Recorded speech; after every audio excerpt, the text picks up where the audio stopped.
He found me shattered, said I was his everything, stayed through my storms like a savior. But one day, he became the reason I couldn't breathe anymore. But then, I took his breath the same way he took mine. He found me in pieces. Not metaphorically. I mean that in the rawest, most brutal sense. I was sitting on the icy tile floor of a stranger's bathroom, knees hugged tightly to my chest, my back pressed against the cold porcelain of a bathtub that hadn't seen water in weeks. My breathing was shallow, ragged. My lips were cracked from hours of sobbing. My hands trembled violently, not from the cold, but from the weight of everything I had held in for too long. That night wasn't supposed to end like that.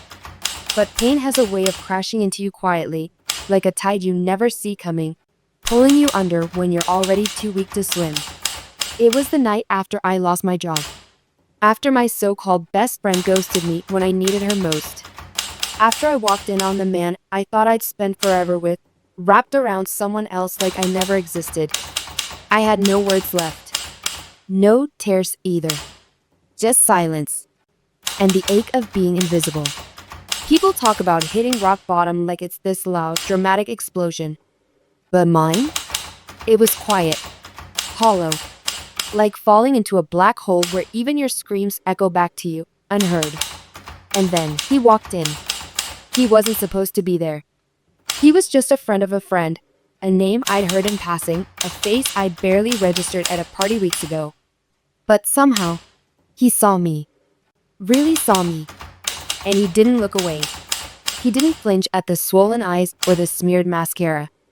He didn't recoil at the broken version of me that everyone else had turned their backs on. Instead, he knelt beside me on that grimy floor. Not above me. Beside me. His voice was calm. "You don't have to pretend anymore," he whispered, gently placing his hand over mine. Not with me. For a moment, I didn't believe him. I'd heard the lies before. "I'll always be here for you. You can trust me. I won't leave."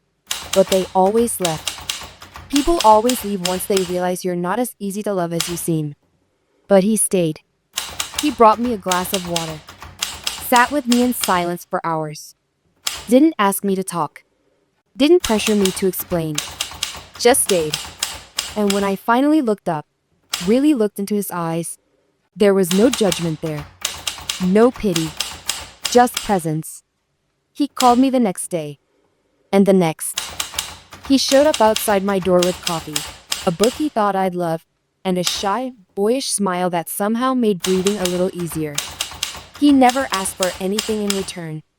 Never expected me to be cheerful or whole.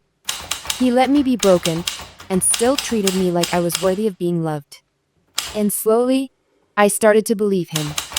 He became the calm after every storm. The voice that brought me back when anxiety pulled me under. The arms that never hesitated to hold me when I said I was fine, but my eyes said otherwise. Every night, he kissed my forehead like it was a prayer. "You're safe now," he'd whisper again and again, until I started believing I truly was. He didn't just say I was his everything. He made me feel it. In the way he looked at me, listened to me, fought for me when I couldn't fight for myself. And so, I did what I'd promised myself I'd never do again. I let someone in.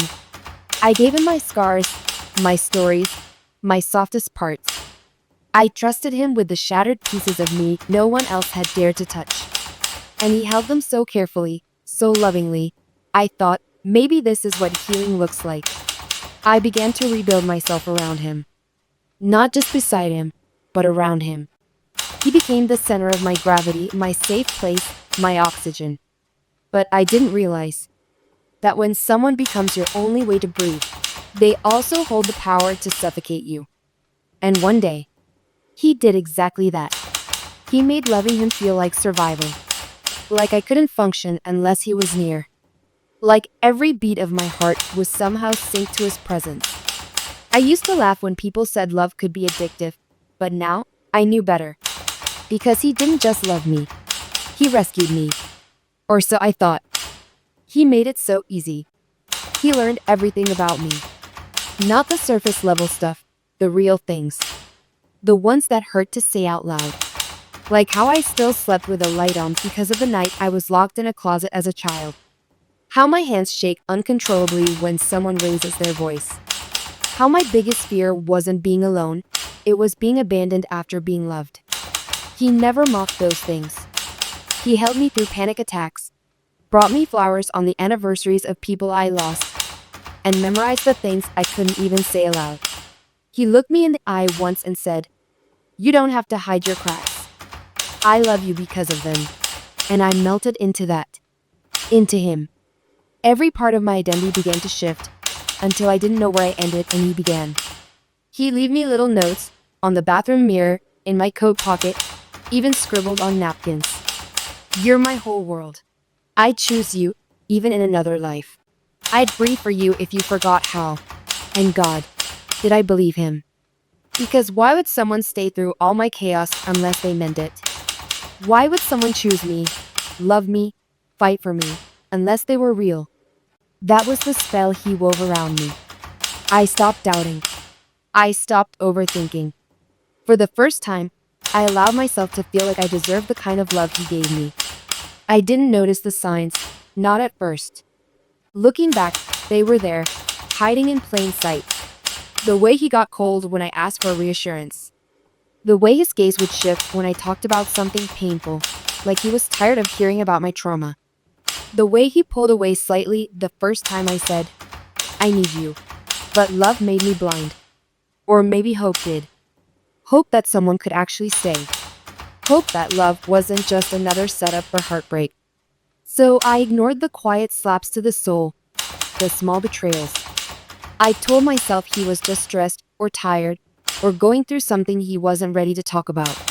Because people like me, the ones who've been left too many times, we make excuses for the people we love. We forgive what should break us. We silence our own alarms. Because the alternative is too painful. Because admitting someone isn't who you thought they were means you'll have to start over again. Alone. Again. And I wasn't ready for that. So I held on tighter. The more he drifted, the more I chased. I started shaping myself around his moods. I stayed quiet when he got irritable. I didn't ask questions when he came home late. I stopped talking about my bad days because I didn't want to be a burden. And the man who once said, "I'll carry your pain like it's mine," now rolled his eyes when I cried. Still, I didn't let go. I thought if I loved him enough, he'd return to the man he used to be. The man who held me through nightmares. The man who made me believe I was worth saving. But the truth? That man never existed. He wasn't loving me. He was studying me. Learning my weak spots. Understanding my past. Listening just long enough to know where to strike when it mattered most. He fed me just enough love to keep me hungry. Just enough attention to keep me loyal. Just enough warmth to make me doubt my own coldness. It was calculated. Deliberate. A slow poison disguised as protection. And I swallowed it whole. He made his love feel like oxygen. And I didn't realize that he was slowly tightening his hands around my throat. Until the day came when I reached for him, gasping, panicked, afraid, and he just watched. Like I was a stranger. Like I had never meant anything at all. It didn't happen all at once. The unraveling. No, it was quiet. So quiet that even I didn't hear it at first. It began with silence. Not the comforting kind we once shared on lazy Sunday mornings. No, this silence had sharp edges. It sat between us like something dead and rotting, yet neither of us acknowledged it. And every day, it grew heavier, more suffocating. I remember the first time I truly felt it. We were in the kitchen. I was telling him about a dream I had the night before. One of those vulnerable, weird, childlike dreams that somehow say more about your heart than your words ever could. I was laughing softly as I described it. I thought he laughed too. Or at least smile. But he didn't even look up from his phone. Didn't say a word. Just scrolled. And in that moment, something in me cracked. Not because he ignored me, but because I realized he had already stopped seeing me. The man who once memorized my thoughts now couldn't be bothered to look me in the eye. I tried to push it away, told myself it was just a phase. People grow comfortable. Routines take over. Life gets loud. But deep down, something cold began to grow in the pit of my stomach. Doubt. And doubt, when you've been broken before, doesn't whisper, it screams. Soon, the silence turned to distance. He stopped kissing my forehead, stopped asking how I slept, stopped noticing when my smile was forced, and the arms that used to feel like home now felt like walls. He still said the right things, still texted, "I love you" before bed, still left flowers once a month, still told his friends I was his everything. But the difference? He was performing love now, not living it. I started watching him like someone trying to solve a puzzle that used to make sense. And the more I watched, the more pieces didn't fit. The late nights at work that he never used to have. The sudden change in his passwords. The way he smiled at his phone and then quickly locked it when I glanced his way. I wasn't stupid. I just didn't want to be right. Because if I was right, that meant I had handed my soul to someone who never planned to protect it. But pain has a way of forcing truth into the light. And the light came crashing in on a rainy Thursday evening. He came home late. Again. Claimed he'd been stuck at a client dinner. But his collar was wrinkled. His eyes were glassy. His words didn't match. "So?" I asked. Not angrily. Not accusing. Just softly. "Are you seeing someone else?" There was a long pause. Too long. Then he laughed. Not the way he used to. This was bitter. Mocking. Cold. "God," he said. "You really think you're that important?" That was it. That was the sentence that shattered me. Because in that moment, I saw him, not the man I loved, but the stranger behind the mask. The one who studied me just long enough to wear my trust like a skin. The one who told me he'd breathe for me, only to become the reason I couldn't. I didn't cry. Not then. Because when you've given someone everything, and they throw it away like it meant nothing, the tears don't come first. Numbness does. He walked away, muttering something about how crazy I was. How dramatic. How I ruined everything. And maybe I would have believed him. Once. But not this time. This time, I saw too clearly. This time, I realized the truth. He never loved me. He loved the control. He loved the dependence. He loved being the reason I rose each day, so that if he left, I'd fall. But what he didn't expect was that the fall would wake something in me. Something colder than pain. Sharper than betrayal. Stronger than love. Something he should have feared from the very beginning. Because broken girls don't stay broken forever. Sometimes, they learn how to turn their scars into swords. And I had just picked mine up. Something changed in me that night. I didn't cry when he walked away. I didn't scream. I didn't beg. I just stood there in the silence he left behind, listening to the echo of his footsteps fade like a final insult.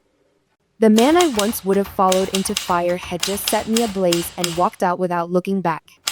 But instead of burning, I hardened. The air felt different. Sharper. Clearer. Like I could finally see every lie, every manipulation, every mask he'd worn. It wasn't just that he cheated. It was that he chose to use my love as a leash. And when I stopped being his puppet, he discarded me like I was disposable. But I wasn't. I never was. And now, he was going to learn that.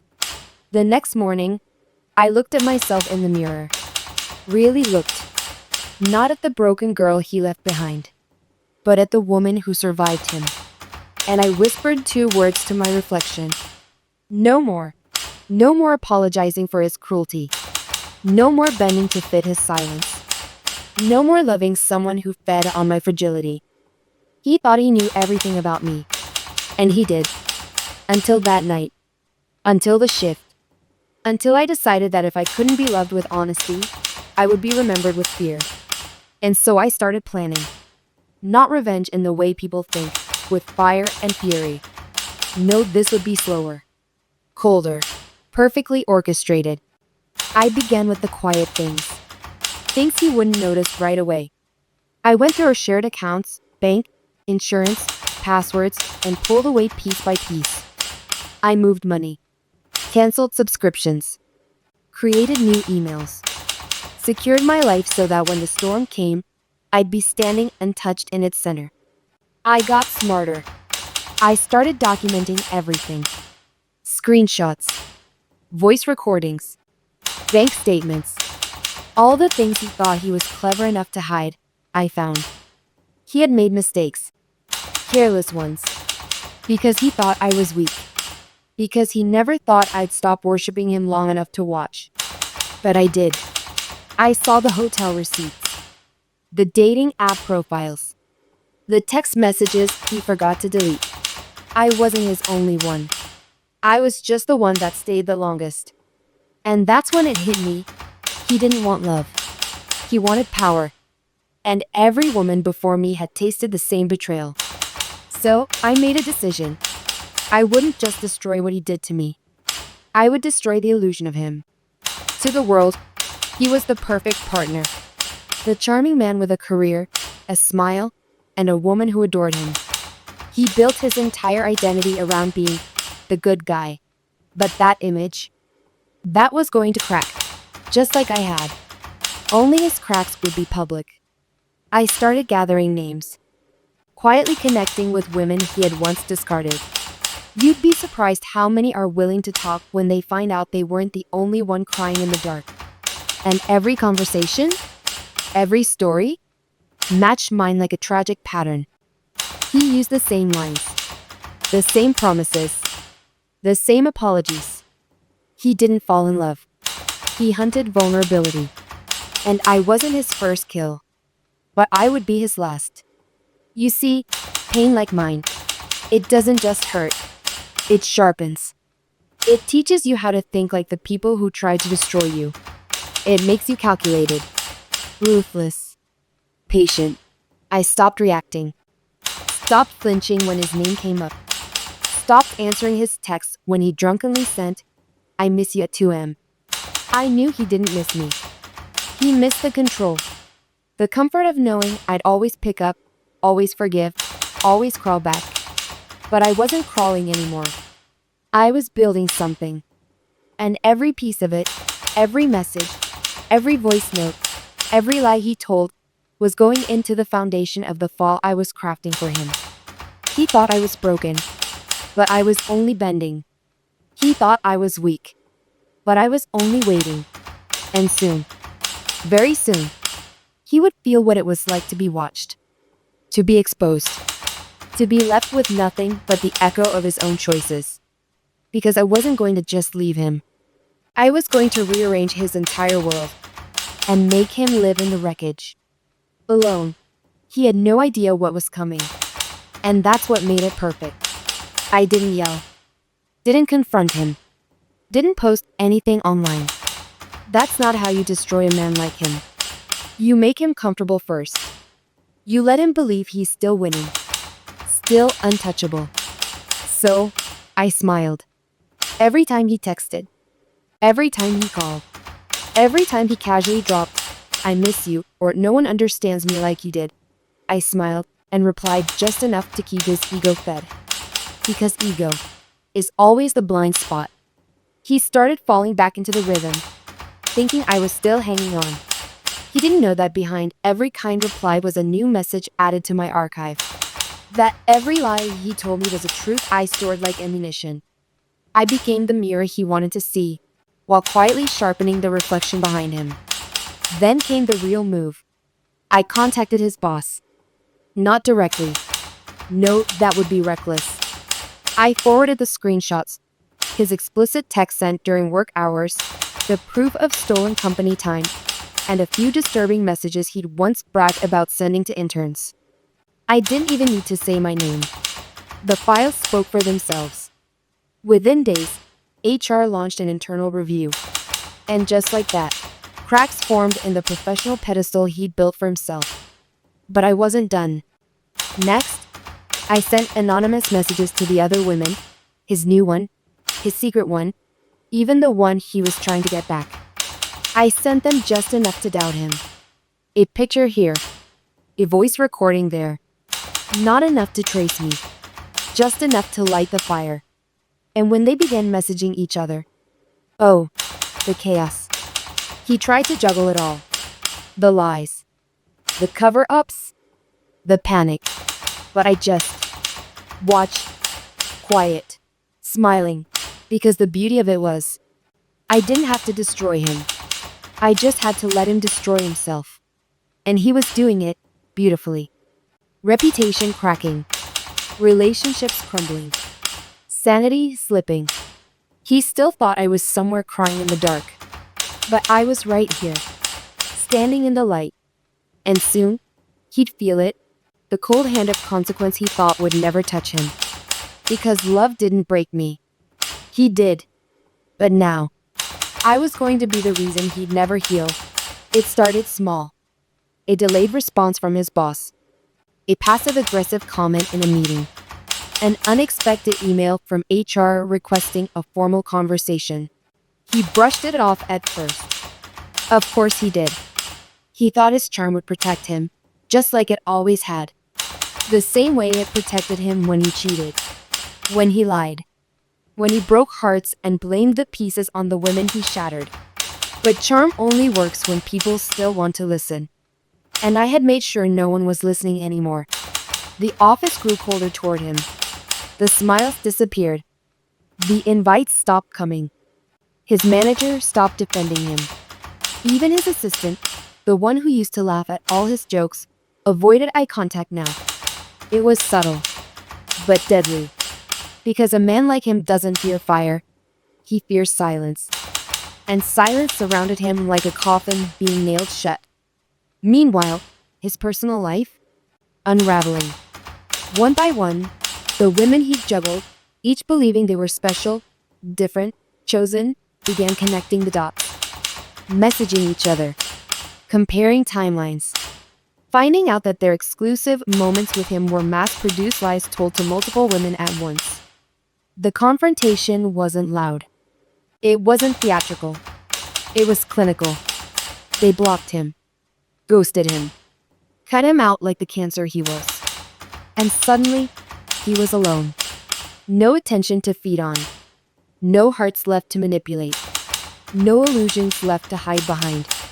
And he still didn't know. It was all me. Because I never stepped into the spotlight. Not once. I wasn't the screaming ex.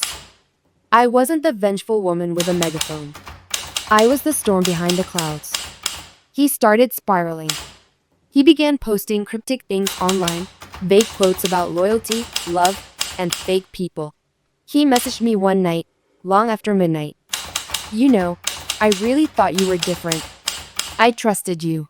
I stared at the message and laughed. Trusted me? The man who dismantled my soul with a smile. Accusing me of betrayal? I didn't respond. I wanted the silence to speak for me. A few days later, I heard from a mutual friend. He'd been let go from his job. Something about inappropriate conduct, reputation risk, and internal conflict. He claimed it was a setup. Said people were out to get him. Said someone was trying to ruin his life. But no one believed him. Because his charm, his carefully constructed image, it had already collapsed. Now, he was just another story. Another man whose lies caught up to him. Another predator who mistook kindness for weakness. And I didn't celebrate. I didn't dance. I just stood still and breathed. For the first time in years, I could breathe without fear. Without second-guessing every word, every move, every emotion. The weight he'd placed on me, disguised as love, was gone. And in its place, freedom. Not the kind you shout about. The kind that moves silently, like peace after a war you never chose. But the best part? The silence he once used to hurt me was now the silence that haunted him. No more messages. No more apologies. No more pretending. He had lost control. And I had taken back everything he thought I would never survive without. He waited for a confrontation. He expected it, actually. He thought I'd show up screaming, shaming him, demanding answers like all the others. He imagined I'd beg for closure, cry over the ashes, plead for some final piece of truth.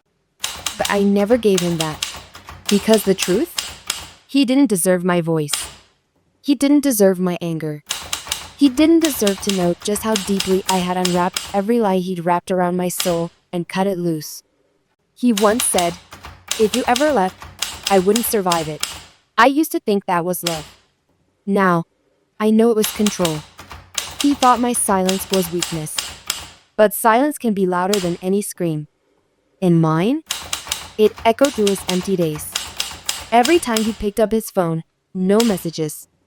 Every time he checked social media, no trace of me. Every time he tried to reach me, blocked. Gone. It drove him insane. Mutual friends told me he kept asking about me. Is she okay? Has she moved on?